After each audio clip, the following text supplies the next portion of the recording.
And little Zoom lady said recording's in progress, so here I am, ready to rock and roll, or at least chat a bit. I want to go spend some more time on back cover copy and blurbs. And originally, I talked about blurbs in Experiment 40. One thing I noticed about myself is I have to have things repeated to me several times before they actually get through, sink in, take root, grab onto, hold. And such is the case with back cover copy and blurbs. Now, in Experiment 40, I cannot minimize the zoom when I'm recording. Okay, let's try this, because I want to look at something.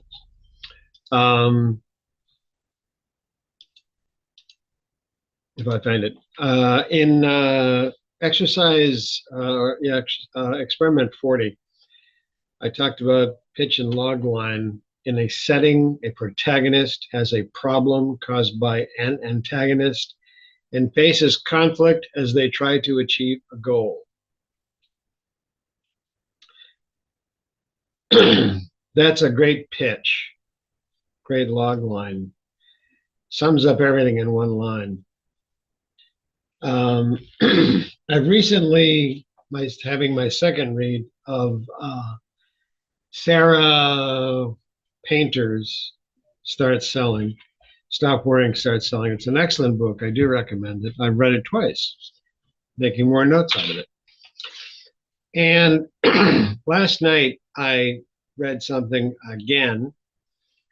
Good book descriptions start with a hook line, are short 2 or 3 paragraphs, and they end with a call to action. They also clearly highlight the genre of the book, the central conflict for the protagonist, and what is at stake. They also indicate the emotional experience the reader will enjoy by reading the story. All of which I can accept. I have a lot of difficulty with a call to action. I've had some people write the Amazon copy, marketing copy for my books, and they always include a call to action. And I find that to be cheesy and cheap. It's kind of like whoever is reading the copy is too stupid to realize that's what they should be doing. That's what I want them to do. Even as I said that to you just now, even as I said that to the camera, because I don't know who's paying attention. Even as I said that, I realized how moronic and idiotic that really is. Because when I talk with people about crafting their stories, I say to them, never be subtle. Don't be subtle. Readers don't get subtle. Characters can be subtle with each other, so the reader can go, oh, I know what's going on. But the author cannot be subtle to the reader. You can misdirect, that's fine, but that's a different thing. So I realized as I was saying to you that I thought it was cheesy and cheap, that you have to say it. You have to come right out and say, buy the book before it goes out of, buy the book now. Now, click the button, click that little button, click it. I don't like that because to me, that's kind of putting an expectation. And again, the little thing goes off in my head. Yeah, so put the expectation. You want to sell a book or not? But let's get back to this because I think it's, again, from Sarah Painter's Stop Worrying, Start Selling, because I think it really is good. Hook line. We did the hook line. That's the pitch, the log line. In a setting, a protagonist has a problem caused by an antagonist and faces conflict as they try to achieve a goal. Great. 2 or 3 short paragraphs. Got it.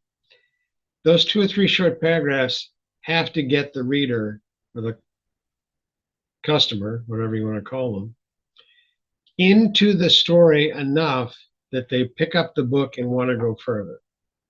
Or if they're on Amazon, they click on it, maybe do a look inside. Clearly highlight the genre of the book, central conflict for the protagonist and what is at stake, emotional experience the reader will enjoy. There's an awful lot there in that one paragraph that Sarah Painter writes. There's an awful lot that the author of the book or whoever's doing the marketing of the book needs to put together. I mean, let's just take a look at the Augmented Man, okay? My book, my Augmented Man, which was a good-sized book. That book's going to be boiled down into 2 or 3 paragraphs, a pitch line, 2 or 3 paragraphs, call to action. Plus, I have to make it clear, somebody has to make it clear this is a science fiction, military science fiction future. And the reader will have some kind of emotional reaction to it. So, you know what I'm going to do? I'm going to stop recording here for a moment. I'm going to see if I can come up with something and come right back after a moment. Bear with me. We're going to pause this puppy. No, we are. Pause.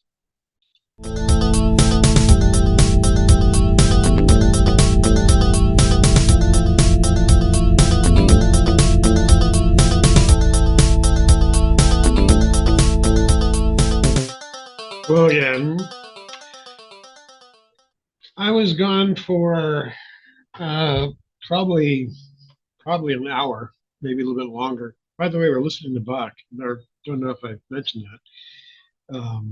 Specifically, we're listening to the complete organ works. Impressive, my God. Nobody beats Bach. That's all there is to it. I'm going to keep on going back to this.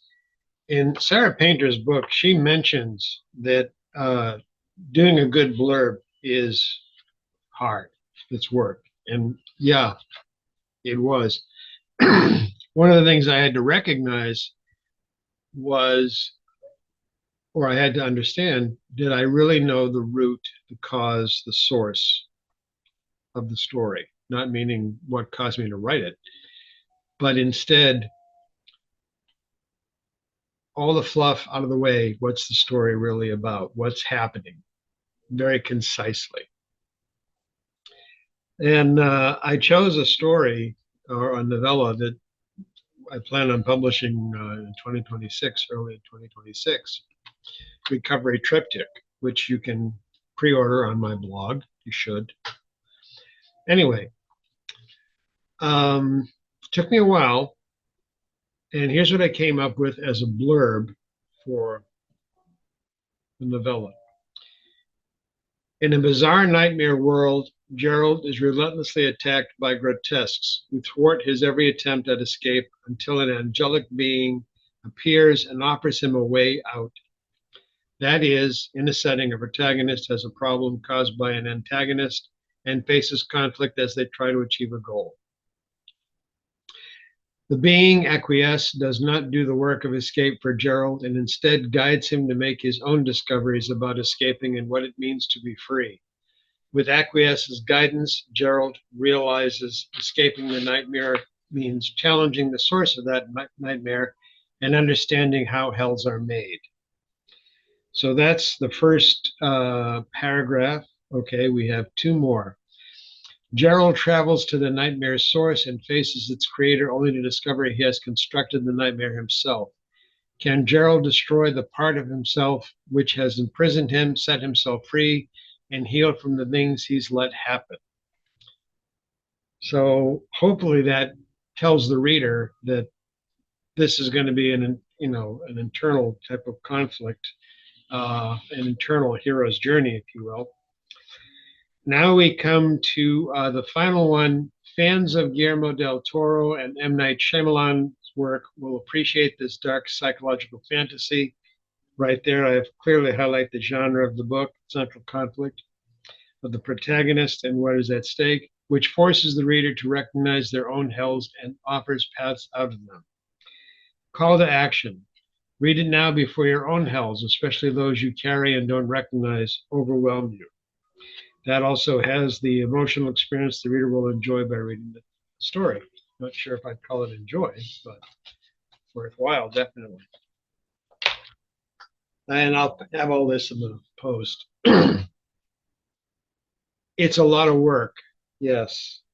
And I'm not saying that's a perfect blurb. I'm saying it's a good working start, as with all things writing. You get something down.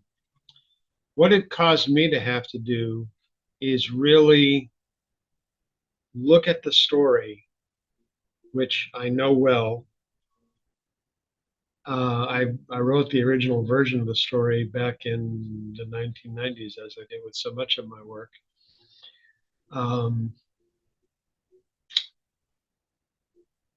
And what's really going on? What's really happening? Strip all the language away. What is this about in 2 or 3 paragraphs? So there you have it. We cover all the things that Sarah Painter suggests. We cover the pitch, the log line, clearly define the genre, which is really going to be good when you're doing your AdWords and all that kind of stuff. Very helpful for me, necessary. I see why I had to do this experiment. Hopefully you got something out of it. Take care. He's searching for the buy button. Bye.